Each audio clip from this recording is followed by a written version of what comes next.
Welcome to REST, which stands for Resiliency and Empowerment Seminar today. I am Susan Gans, and I'm your host. I am also the founder of Gans Strategic Solutions, where we operate at the intersection of business and human behavior. This show is about talking to leaders of small and mid-sized businesses, as well as nonprofit executives. We hear about the leaders' journeys, as well as more about their organizations and how they're being resilient, especially during these challenging times. I'm so excited to welcome today's guest, who is Carl Winfield. He is a New York-based writer, editor, and infrastructure project finance specialist. He's built and run news teams for global news outlets, including Euromoney, Ion, and Informa. In addition, he's visited over 50 countries throughout Asia, Africa, the Middle East, and South America. Happy to have you today, Carl. Oh, thank you, Susan. I'm happy to be here. Terrific. So let's dive in. Take us back to the early parts of your career. How did you get into journalism? Want to hear all about it. I got into journalism in a very strange way. It was actually through television. Not television news, but documentary television. So when I started out, I was a producer for History Channel. There was a show called, what was it? Now that I think about it, yes, Wrath of God, which was a show about natural disasters. So I began as an associate producer, production assistant, and just really cut my teeth on storytelling. Over time, I started to think more about the context of the work instead of just presenting it. That's no slight for documentary TV. I mean, documentary TV is great. We all watch it, especially now since we're all in the house all the time. But I always wanted to go deeper. So after a few years, I got out of television and I went to journalism school and decided to do business journalism. Now, I hadn't had a business background at all. In fact, my background had been sociology. But I found the stories incredibly compelling because they required you to delve so much deeper. So it's one thing to hear that one business or one institution, decided to invest or, divest from something. It's another thing to understand why. So that was what attracted me, and I've been doing that for some years now. That's terrific. We share a couple of things in our backgrounds in terms of wanting to go deeper, and that's caused me a few times in my career to pivot into consulting and then going in deeper with one company in particular. And your background was sociology. My background was psychology. So I have a question. In your journalism journey, did you find mentors and sponsors helpful in navigating your career? And talk about that, and if mentors and sponsors have changed over the years. I was really lucky. I started my career at Business Week, and prior to its being acquired by Bloomberg, there were so many seasoned journalists there, so many great, smart, wonderful people, especially the women. Women who had been leaders for their respective sectors, and leaders for the company. I was graced to have had the opportunity to get to know them, to work with them, and also to learn from them. So I got a lot from mentors that, I'm still in contact with today. Over time, journalism being what it is, and the fact that there are, to a degree, a large degree, fewer women in certain business environments, and definitely fewer women of color, that mentorship wasn't necessarily there. But having said that, to have had the experience and to have learned from these people, it really enabled me to take my own career forward.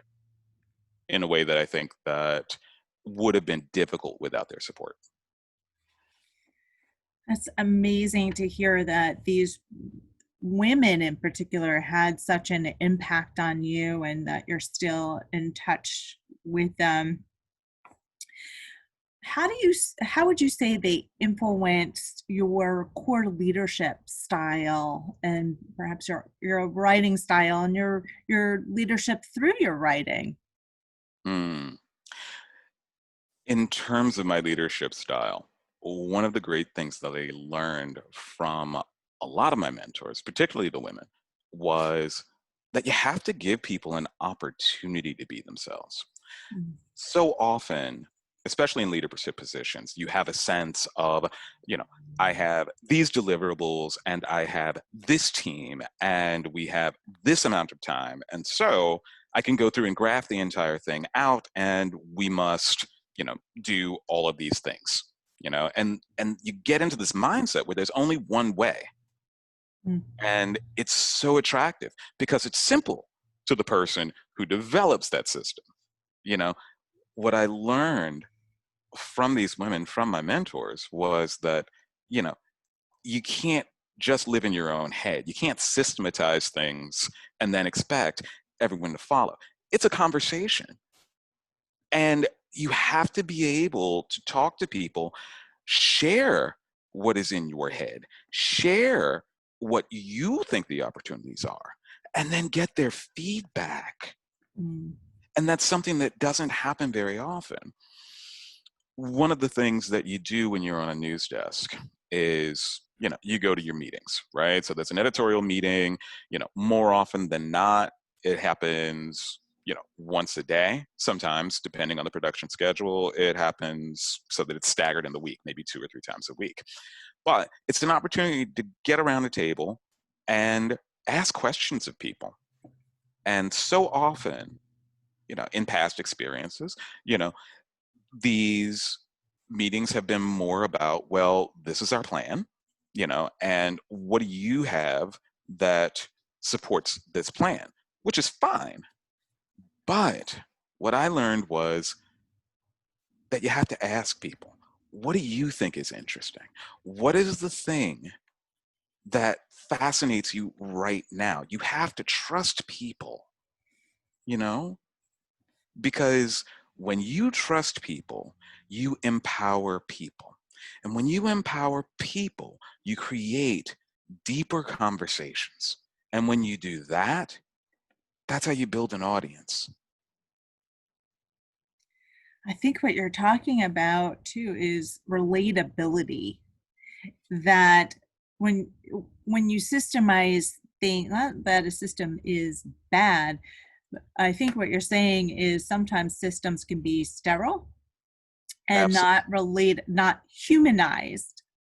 And what you're saying is you learn to bring in the human element to stories being told.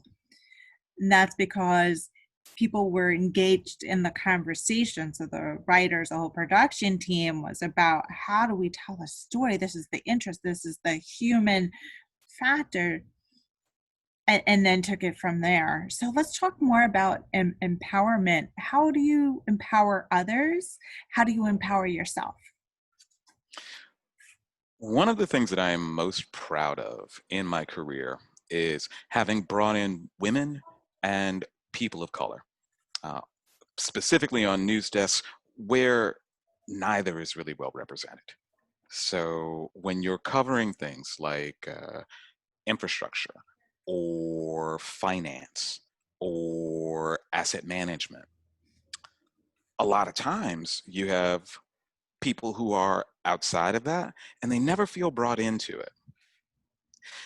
They tend to think of it as something that only white men do. And it's very, very hard to continue in a lot of cases.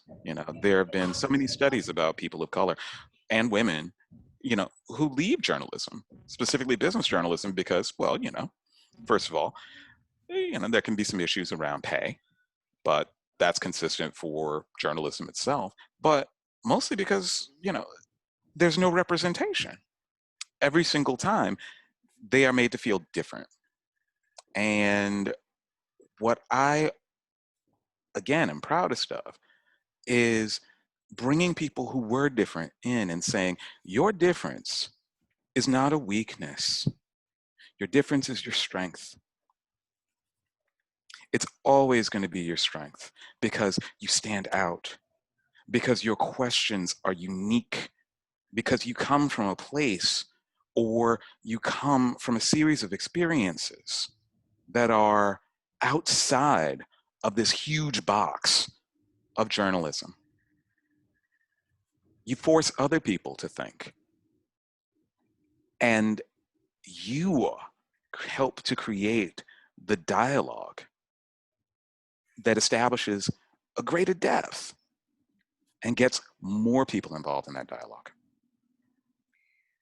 I love what you're saying about your difference is your strength. And I'm repeating it because I found it so powerful, really resonated with me, Carl. So I really appreciate the work that you have done as a leader to bring in these outside voices. And I think that inclusivity and diversity of experiences and thought brought to the table does make for a very rich experience. So tell me about the challenges that you might have faced in bringing in these different voices.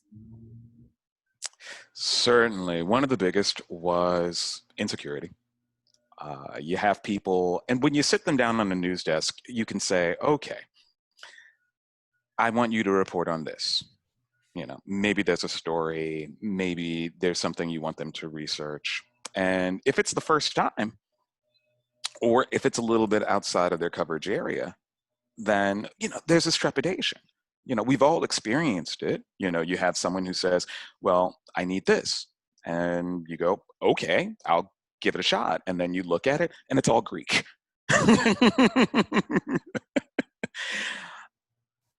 One of the things that I've always thought was you have to look at everything like a puzzle. So even if you are confronted with this thing that is unintelligible at the beginning, I assure you it is. You just have to ask questions. You have to not be afraid to say, I don't understand what this is. You tell me your impression of this. You know, Tell me as though you were explaining it to a child.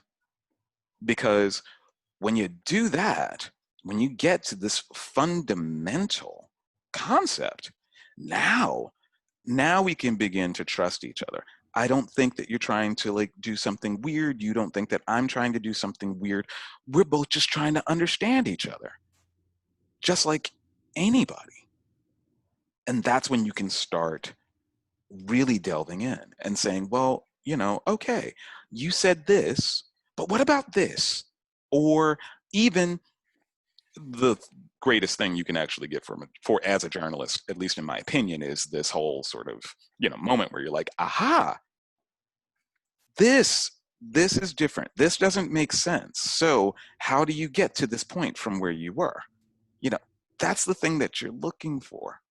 An opportunity to ask questions, to get over your insecurity, to get over your fear, and be okay with not knowing, and be okay with not understanding, because your job is to help others understand.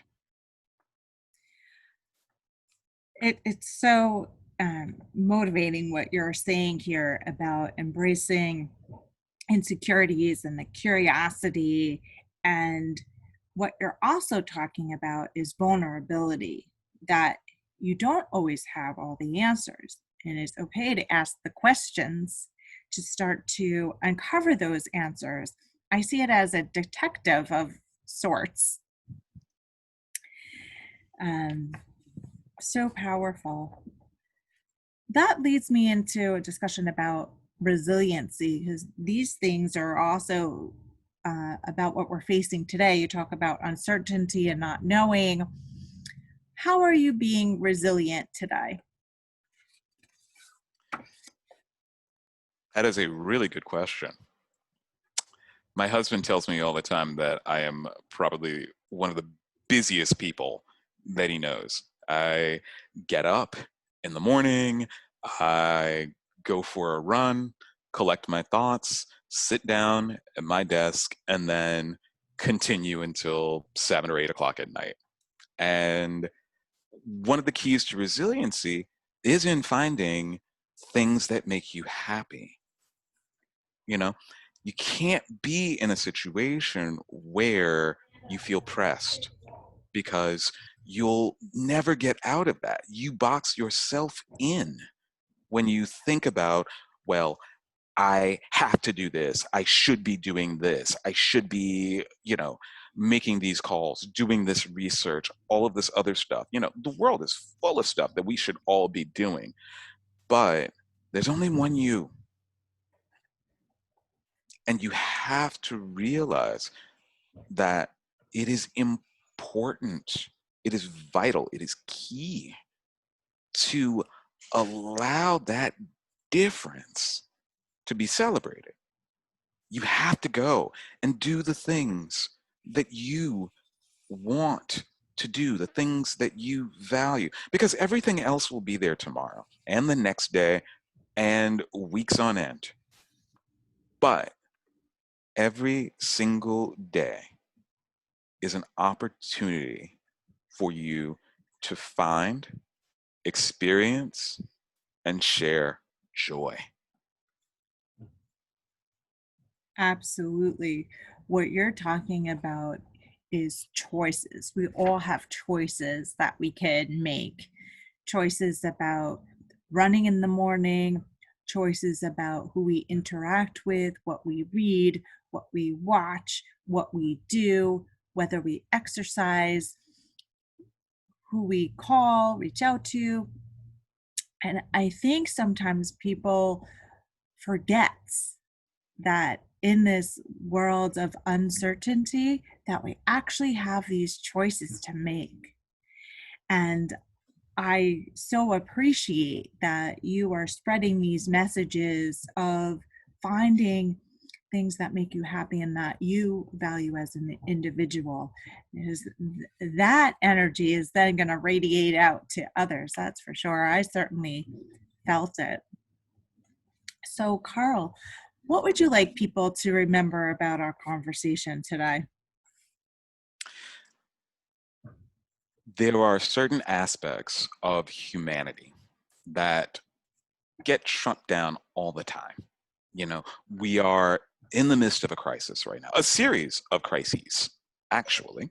And the truth is that we are always under crisis. That is, there has been no time in human history where people have not been beset by plague, by injustice, by poverty, by all of this. But every single time, people still have the opportunity to grow. You have to choose to take that opportunity for yourself, because all the misery, it's always going to be there. That is the human condition. When you allow yourself to get boxed in, I use that term again, but it's true, Yes. boxed in by what is out there, what is happening, what other people say, about you, or, about your endeavors, what have you. Whenever you allow that to enter into your mind, you take something away from the world. It is our individuality, it is our difference that make the world a great place to be. You got to share that all the time.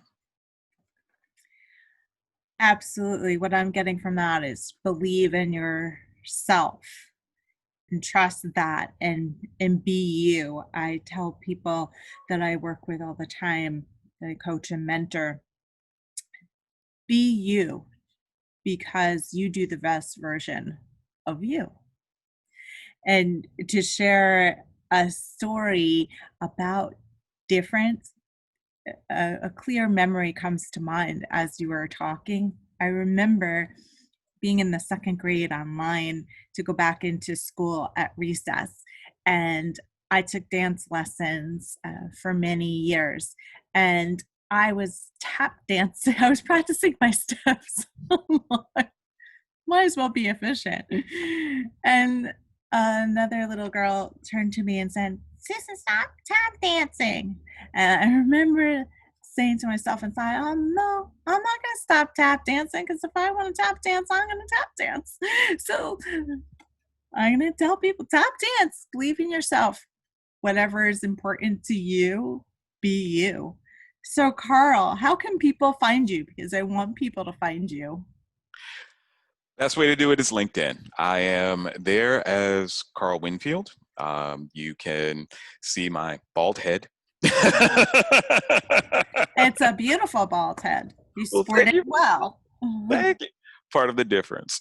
But yeah, LinkedIn is the best for me. Just, go to Carl Winfield and you'll be able to see that. Also, too, there is my website, which is Carl Winfield. It is www.carlwinfield.com. And you can see my work and see more of me there. Wonderful. So that's LinkedIn under Carl Winfield, and also his website, www.carlwinfield.com. Thank you so much for your time today, Carl, and sharing your stories and your messages of being ourselves, embracing our authenticity. Certainly resonated with me. And to our audience, I look forward to the next conversation. Bye for now.